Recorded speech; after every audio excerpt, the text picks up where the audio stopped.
भूलना कि मैं किसी भी क्षण आ सकता हूं, कभी भी आकर तुमसे सब कुछ ले सकता हूं, क्योंकि ये सारा का सारा राज्य मेरा है और इस राज्य को सिर्फ और सिर्फ तुम एक दास हो, एक सेवक हो। ये चीज कभी मत भूलना। और ये कहकर वो महात्मा प्रस्थान कर गए। फिर 2-3 हफ्ते हो गए। महात्मा ने सोचा कि अब राजन के दुखों का हल हुआ कि नहीं, ये एक बार देखने के लिए वापस जाया जाता है। तो वो 2-3 हफ्तों बाद वापस आते हैं और उनसे पूछते हैं, क्या तुम्हारी दुविधा सुलझ गई? क्या तुम अब चिंतित रहते हो? तो राजन पूरे बहुत ज्यादा हर्षोल्लासित था और उसने कहा, नहीं महात्मा, पता नहीं आपने ऐसा क्या किया, मेरी सारी परेशानियां खत्म हो गई। अब मेरे जीवन में कोई भी परेशानी नहीं है और अब मैं बहुत ज्यादा सुखी रहता हूँ। कृपया आप मुझे बताइए कि आपने ऐसा क्या किया।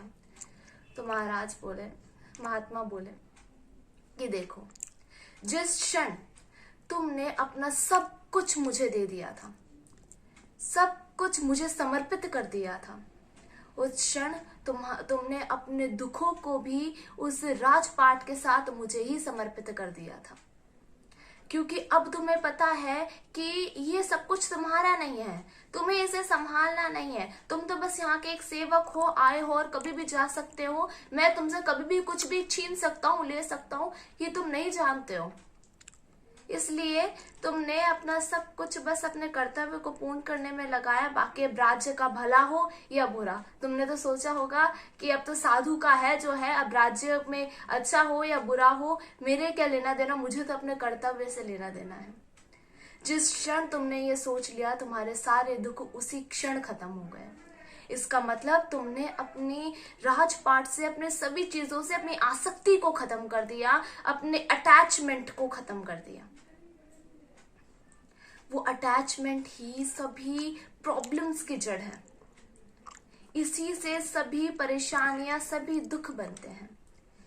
इसी प्रकार जब एक मनुष्य, एक इंसान अपना सब कुछ भगवान को दे देता है, समर्पित कर देता है, तो उसके जीवन में कोई दुख नहीं रहता।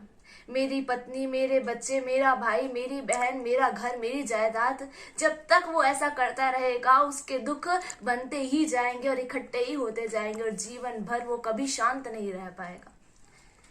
अगर आपको शांति चाहिए, दुखों से मुक्ति चाहिए, तो अपना सब कुछ समर्पित कर दो। So this is for this video. जय श्री राम, जय हिंद।